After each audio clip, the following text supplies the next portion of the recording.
আসসালামু আলাইকুম গাইস, দেখেন মুরগির বাচ্চাগুলো কত কিউট হইতেছে।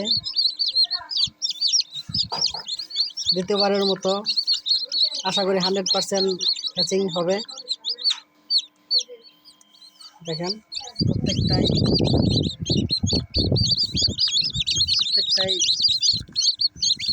হয়েছে, ছোট বের করেছে প্রত্যেকটাই।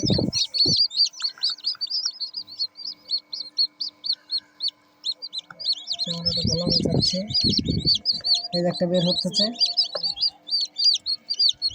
তো কত কিউট বাচ্চাগুলো, সাদা কালো মিক্সড। তো আমি কিভাবে ইনকিউবেটরে নিজে হাতে তৈরি করেছি, তো আপনারা যদি দেখতে চান তাহলে কমেন্টে জানাবেন, অবশ্যই আপনাদেরকে দেখাবো হাতে বানানো ইনকিউবেটর দিয়ে বাচ্চা ফোটানো। তো আশা করি সবাই বুঝতে পেরেছেন। তো বোর্ডিংয়ে আমি দেব কয়েকটা বাচ্চা, এখান থেকে নিয়ে আমি বোর্ডিংয়ে দেব। তো যেগুলো শুকাইছে, অনেকেই বলে যে কতদিন পর পর কত ঘন্টা পরে বোর্ডিংয়ে দিতে হয়। আসলে ওরকম কোনো লিমিট নেই। এই যে বাচ্চাগুলো গাটা শুকিয়ে গেলেই আপনি বোর্ডিংয়ে নিতে পারবেন। আমি বোর্ডিংয়ে আরও কিছু দিয়েছি, তো আরও কিছু দিয়ে দেব, কারণ বোর্ডিংয়ে না দিলে অন্য বাচ্চাগুলা উঠতে অসুবিধা করে, সেজন্য বোর্ডিংয়ে দেব। তো আশা করি সবাই বুঝতে পেরেছেন। এই যে আমি চারটি বাচ্চা নিয়ে বোর্ডিংয়ে দেবো। এই যে আমার বোর্ডিং, এখানে বোর্ডিং করেছি। ওই যে দেখেন, এখানে আরও 4টি বাচ্চা দিয়েছি। এই যে আর 4টি দিয়ে দেবো। এই যে এখানে বোর্ডিং করছি। বোর্ডিংয়ে আপনারা সবাই পাটের চালা ব্যবহার করার চেষ্টা করবেন, কারণ যদি ব্যবহার করেন, পেপার ভিজে যায়।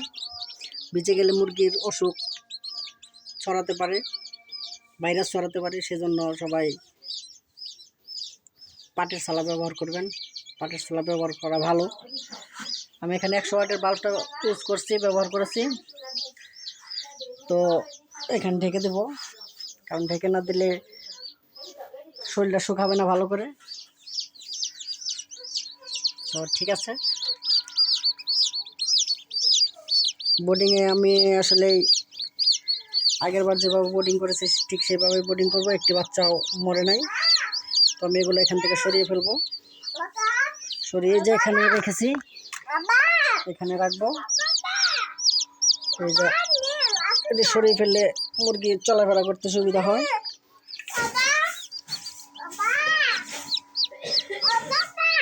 জি বাবা, আঙ্গুর খাও তুমি আম্মু?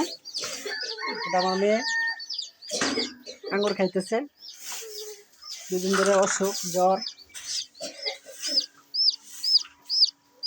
এই যে আরেকটা এখন বের হলো, এটা এই যে এখন বের হলো।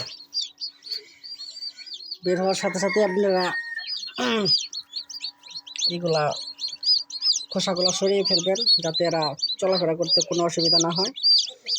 তো ডিমগুলো এক সাইড করে দেবেন, যাতে আরগুলা উঠতে পারে সহজেই।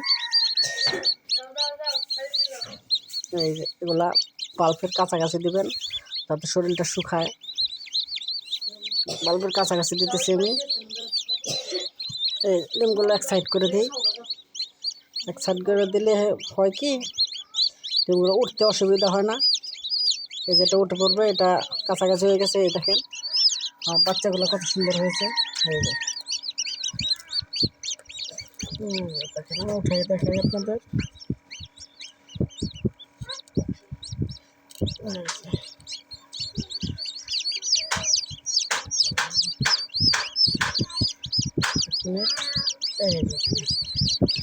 কত সুন্দর হয়েছে বাচ্চাগুলো।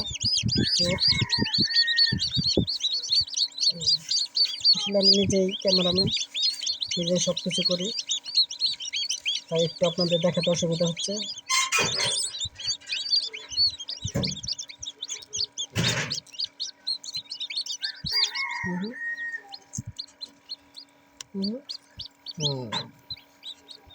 এই আর একটু হলেই বের হয়ে যাবে বাচ্চাগুলো। এটা সাদা বাচ্চা হবে সম্ভবত, আরগুলো কালো, বেশিরভাগই কালো হয়েছে। এই যে বের হয়ে গেছে, আলহামদুলিল্লাহ। একটি বাচ্চা কোনো সমস্যা হয়নি, আর হবেও না আলহামদুলিল্লাহ। আস্তে আস্তে বের হবে। তো এভাবেই করলে হয়তো নার্ভ ছিঁড়ে যেতে পারে, তো আপনারা কেউ টেনে বের করবেন না। তো পেটের দাঁতটা এখনো আটকে আছে, তো আস্তে আস্তে উনি নিজেই সরাবে। তো টান দিলে হয় কি, নাটটা ছিঁড়ে যায়, নাটটা ছিঁড়ে গেলে বাচ্চাটা আর বাঁচে না। তো আপনারা এই যে এগুলো দেখেন, এগুলা ঠোঁট বের করেছে, সেগুলো এখান থেকে সরিয়ে দেব। এখানে আছে আর কয়েক পিস, এটা এখনও ঠোঁট বের করে নাই, এটা এখানে আলাদা রাখবো। দেখেন, এটা আলাদা রাখবো, আর যেটা ঠোঁট বের করেছে এগুলো আলাদা রাখবো। আলাদা রাখলে বোঝা যায় যে কোনটি হবে আর কোনটি হবে না। এটাও নাই, এটাও নাই, এটাও নাই, এটাও নেই। যেটাই ঠোঁট বের করবে সেটাই আপনারা অন্যদিকে সরিয়ে রাখবেন। এই যে এটাও নেই, এটা ইনশাল্লাহ হয়তো অল্প। এই যেটা হয়েছে, এটা আমি আলাদা সরিয়ে রাখবো। ওই যেটা দেখেন বের হয়ে গেছে, এটা বের হয়ে গেছে। যেটা আমি খুলে দিলাম সেটা বের হয়ে গেছে, সেটা আমি নিয়ে রাখবো দূরে কোথাও। বাচ্চাগুলো আসলে কত কি উঠতে না। এই যে বাচ্চাটা দেখেন, বাচ্চাটা দেখছেন, একটু ভুল হলেই লাল হয়েছে। এটা সময় হওয়ার আগে বের হলে এরকম হয়, ওরকম নাটটা ভিতর থেকে সরে আসে।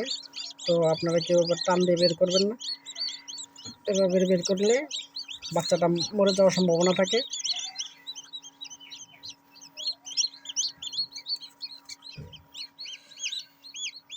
বাচ্চাগুলো কত কিউট হয়েছে। এই যে আরেকটা বের হতেছে, এই যে আরেকটা, এটা বের হবে ইনশাল্লাহ। তো এটা মনে হয় সমস্যা হয়েছে, যেহেতু রক্ত বের আসতেছে, রক্ত আসলে তো সমস্যা হওয়ারই কথা। তো দেখা যাক পরবর্তীতে কি হয়। এখানে একটা রক্ত এসেছে, আরগুলা কোনোটাই এরকম নাই, তারপর সব সুন্দর ঠিকঠাকই আছে, শুধু এটাই একটু প্রবলেম। তো দেখি ইনশাল্লাহ পরে কি হয়। তো আজকে এই পর্যন্তই, এটা বের হচ্ছে, দেখেন ঠোঁট বের করেছে। তো আসসালামু আলাইকুম, ভালো থাকবেন সবাই। তো হ্যাচিংয়ে আমি কী কী ওষুধ ব্যবহার করি সবই আপনারা দেখতে পারবেন, সবই জানতে পারবেন। একটি বাচ্চাও মরবে না, কতদিন পর ভ্যাকসিন করতে হয়, কতদিন পর কি করতে হয়, সব কিছু আপনাদেরকে জানাবো। আজকে এই পর্যন্তই, আসসালামু আলাইকুম।